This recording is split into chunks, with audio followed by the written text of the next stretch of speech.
Types of brain haemorrhages. Layers क्या क्या होती है? स्किन हो गया, सबक्यूटेनियस टिश्यू, ये स्कल बोन, ठीक है। फिर उसके बाद में ड्यूरामेटर, सबसे बाहर ड्यूरामेटर, अरेकिनॉइड, फिर पायामेटर। ड्यूरामेटर की 2 लेयर्स होती है। एक जो बिल्कुल स्कल वॉल्ट के एकदम चिपकी हुई होती है उसको बोलते हैं periosteal. Osteal means bone, periosteal outer वाली। और अंदर वाली ड्यूरामेटर की लेयर, इनर लेयर जो कि मेनिंजेस से चिपकी हुई है, तो मेनिंजियल लेयर, ठीक है। वैसे ड्यूरामेटर, अरेकिनॉइड, पायामेटर को मिला के मेनिंजिस कहते हैं ना। तो ड्यूरामेटर की 2 लेयर्स, पेरीओस्टियल जो कि स्कल वॉल्ट से एकदम चिपकी हुई है, दूसरी इनर वाली मेनिंजियल लेयर, ठीक है। तो ड्यूरामेटर की 2 लेयर्स हो गई, आउटर, इनर, पेरीओस्टियल, मेनिंजियल। फिर सबअरेकिनॉइड, फिर उसके बाद में पायामेटर एकदम ब्रेन मैटर के चिपकी हुई होती है, बहुत टाइटली अधेयर्ड होती है, इसको सेपरेट करना मुश्किल होता है। ब्रेन मैटर के एकदम फोल्ड्स, ये जो फोल्ड्स होते हैं इनके अंदर भी ऐसे फोल्ड हो रही होती है पायामेटर। जहाँ जहाँ ब्रेन मैटर होगा वहाँ वहाँ पायामेटर एकदम चिपकी हुई होगी, ठीक है। तो ये इसकी लेयर्स होती है। और अरेकिनोइड के जस्ट नीचे सब अरेकिनोइड स्पेस क्यों मेंशन करा है? क्योंकि यहाँ पे CSF होता है। ये सबसे इंपॉर्टेंट है कि CSF कहाँ होता है? सब अरेकिनोइड स्पेस में। तो ड्यूरामेटर, अरेकिनोइड, पायामेटर, अरेकिनोइड के जस्ट नीचे सब अरेकिनोइड स्पेस जिसमें CSF है। ड्यूरामेटर की 2 layers, outer most periosteal, inner वाली मेनेंजियल लेयर। पेरियोस्टियल जो सिर्फ सीधी स्कल के चिपकी हुई है, मेनेंजियल लेयर जो मेनेंजिस के चिपकी हुई है, ठीक है। हाँ, तो बस यही दिखा रखा है। ये स्कल है, ये ड्यूरामेटर है, ये अरेकिनोइड है, ये पायामेटर है, फिर ये ब्रेन मैटर है। अब ब्रेन हेमरेजेस कितने प्रकार के होते हैं? ब्रेन हेमरेजेस में हम देखते हैं कि ड्यूरामेटर के जस्ट ऊपर क्या स्पेस होगा? एपीड्यूरल स्पेस या फिर एक्स्ट्रा ड्यूरल स्पेस। एपीड्यूरल, एक्स्ट्रा ड्यूरल, बात एक ही है। ड्यूरामेटर के जस्ट नीचे सब ड्यूरल स्पेस। तो ड्यूरामेटर फर्स्ट लेयर के ऊपर नीचे, दोनों ऊपर नीचे बताना है। एपीड्यूरल, सब ड्यूरल, एक्स्ट्रा ड्यूरल, ठीक है। एपीड्यूरल बोलो या फिर एक्स्ट्रा ड्यूरल बोल लो, और इसको सब ड्यूरल स्पेस बोल देंगे। अरेकिनोइड के जस्ट नीचे सब अरेकिनोइड स्पेस, जिसके अंदर मैंने बताया था CSF होता है, ठीक है। फिर उसके बाद में पायामेटर एकदम ब्रेन मैटर के चिपकी हुई होती है, इसको सेपरेट करना मुश्किल होता है ब्रेन मैटर से।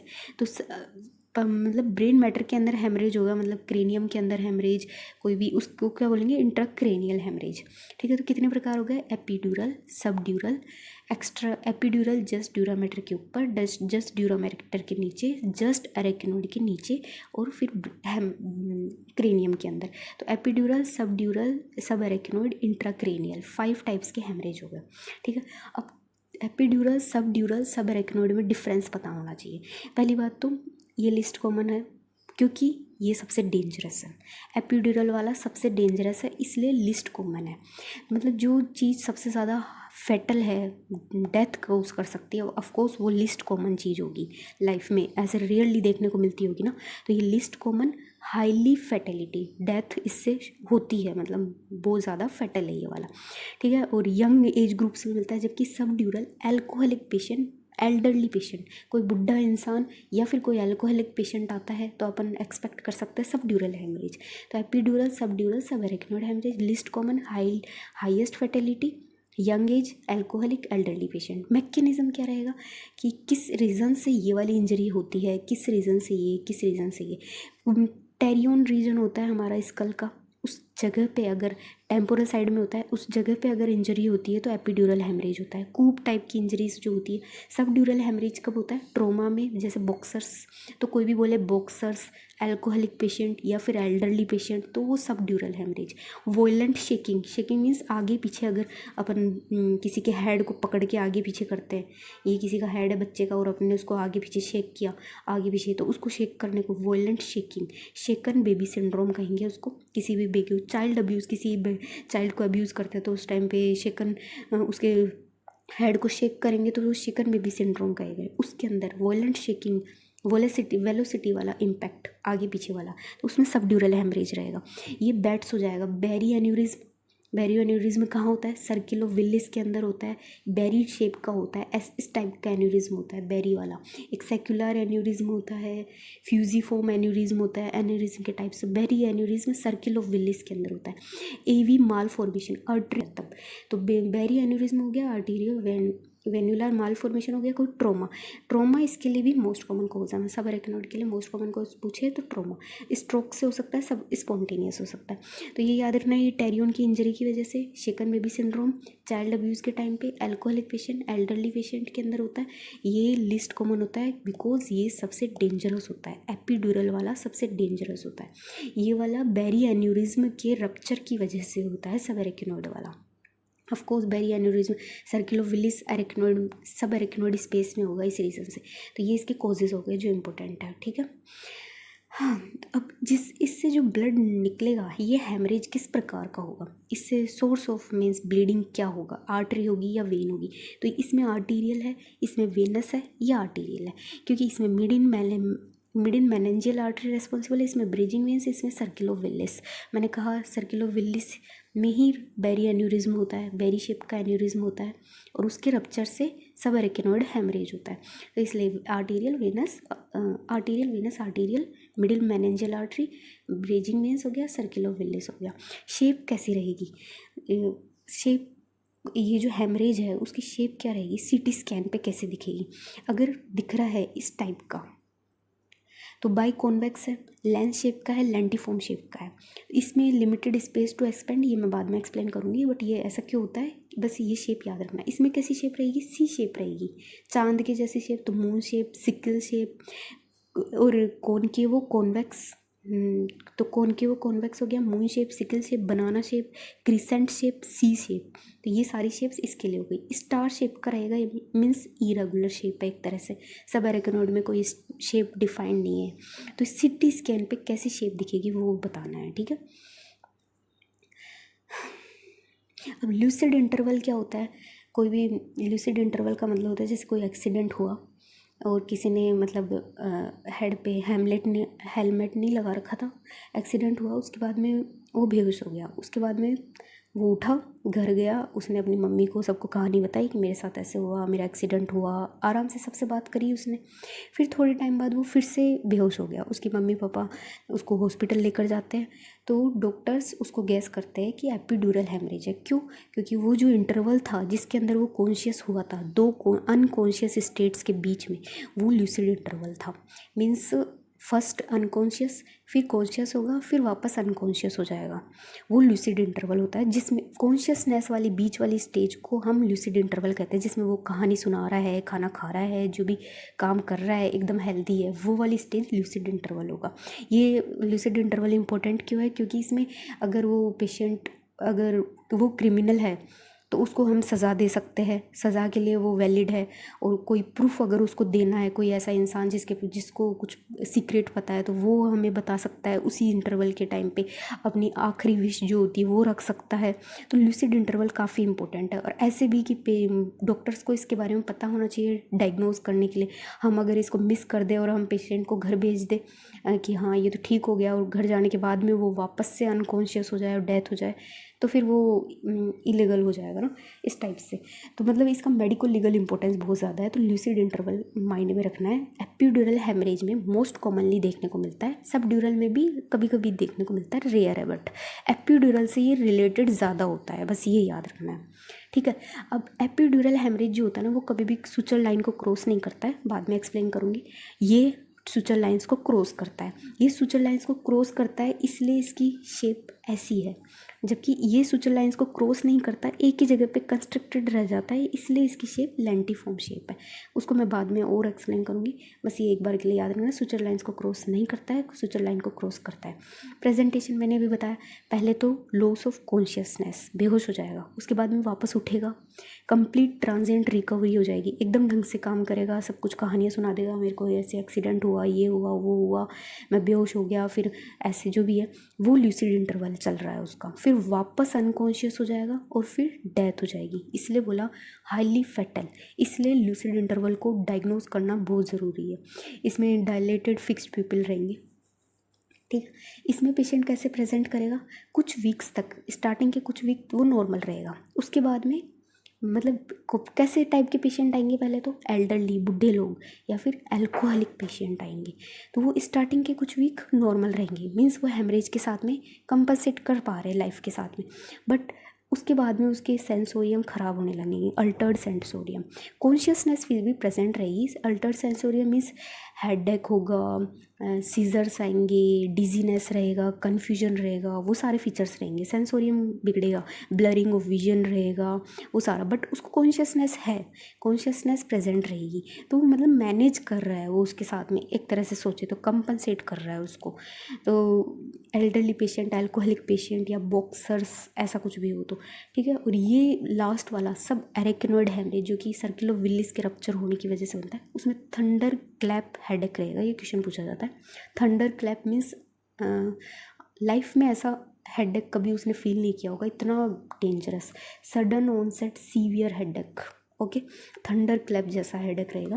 नोजिया वोमिटिंग, ऑफकोर्स इतना भयंकर हेडेक रहेगा तो नोजिया वोमिटिंग रहेगी, साथ में नेक स्टिफनेस भी रहेगी। मेनिंजाइटिस जैसे फीचर सोच लें, मेनिंजाइटिस में होता है ना, नेक स्टिफ हो जाती है, नोजिया वोमिटिंग होता है, सीवियर हेडेक रहता है, थंडर क्लैप टाइप का हेडेक। तो ये सब एरेक्नोइड हेमरेज में प्रेजेंटेशन रहेगी।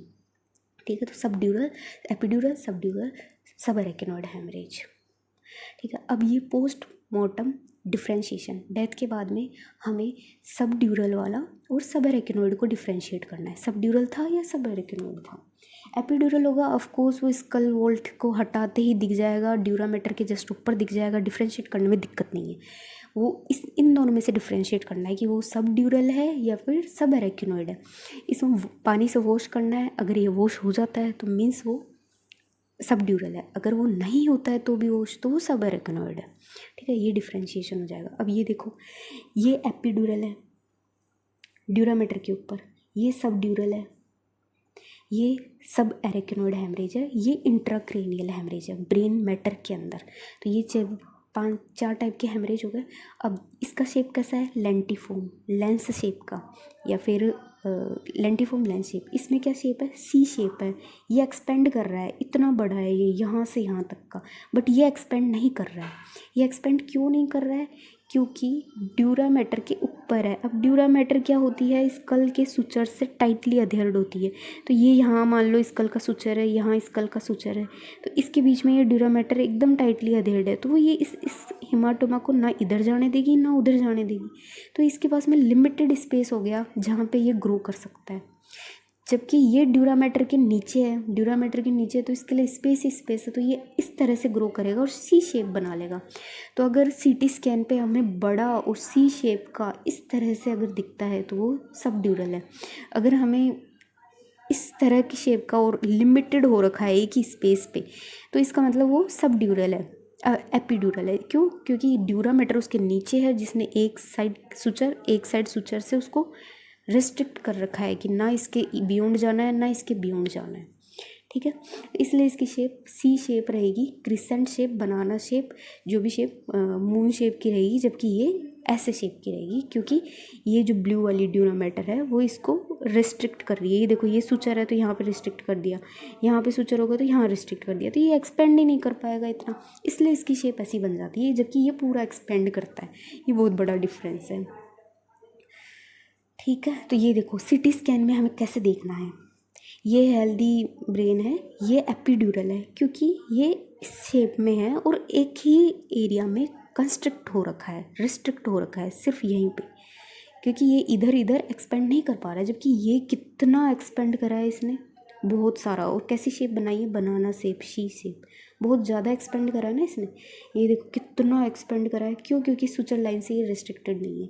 और ये intracranial parenchymal haemorrhage, intracranial haemorrhage, कुछ भी बोलो, तो ये अंदर की साइड में है, तो इससे कोई मतलब नहीं। तो ये इन दोनों में डिफ्रेंशिएशन साफ है। इसमें ऐसा क्रिसेंट शेप का दिखेगा और इसके अंदर यूं इतना बड़ा सा सी शेप, इसका मतलब ये सुचर लाइन से रेस्ट्रिक्टेड है। क्यों, क्योंकि इसके नीचे ड्यूरामीटर है जो इसको सुचर लाइन से रिस्ट्रिक्ट कर रही है। इस तरह से ड्यूरामीटर है जो इसको रिस्ट्रिक्ट कर रही है।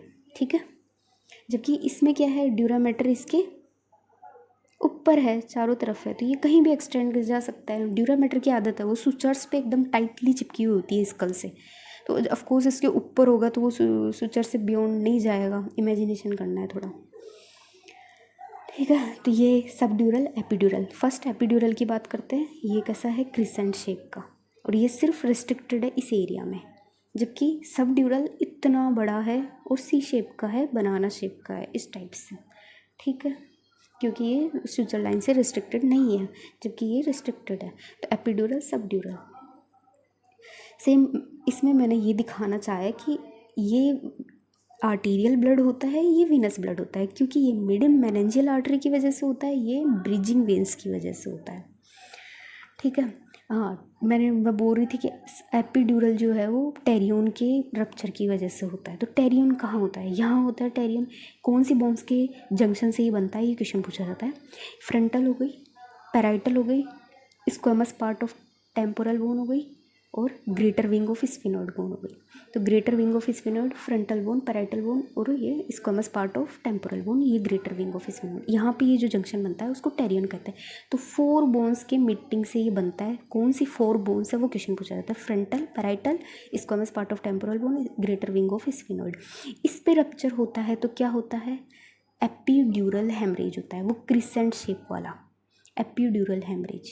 क्यों? क्योंकि वो मिडिल में, इसके जस्ट नीचे, इस स्कल के जस्ट नीचे मिडिल मेनिंजियल आर्टरी होती है जो रप्चर हो जाती है, और आर्टीरियल ब्लड सब एपिड्यूरली इकट्ठा हो जाता है। ठीक है। तो ये देखो, ये मिडिल मेनिंजियल आर्टरी है जो कि टेरियन से पास हो रही है, ये जस्ट स्कल के नीचे है। तो इस एरिया में कभी किसी को मारने मत देना, खुद के अपने एरिया में, खुद के स्कल के एरिया में, इस जगह पे, टेरियन वाली जगह पे किसी को मत मारने देना, क्योंकि तुम्हें पता है और किसी को ना पता हो, लेकिन तुम्हें पता है कि यहाँ स्कल के जस्ट नीचे हमारी एक आर्टरी जा रही है, मिडिल मेनिंजियल आर्टरी, जो जस्ट स्कल के नीचे है, जस्ट स्कल के नीचे, और उसके रप्चर होने से मुझे एपिड्यूरल हेमरेज हो जाता है। तो वो हाईली फैटल है और मुझे मरना नहीं है इतनी जल्दी। तो इंजरी टू टेरियन, और स्पेशली इसका भी मिडिल मेनिंजियल आर्टरी की एंटीरियर डिवीजन, पोस्टीरियर डिवीजन होता है, तो एंटीरियर डिवीजन यहाँ से पास करता है, तो एपिड्यूरल हेमरेज बनेगा। ठीक है। Thank you.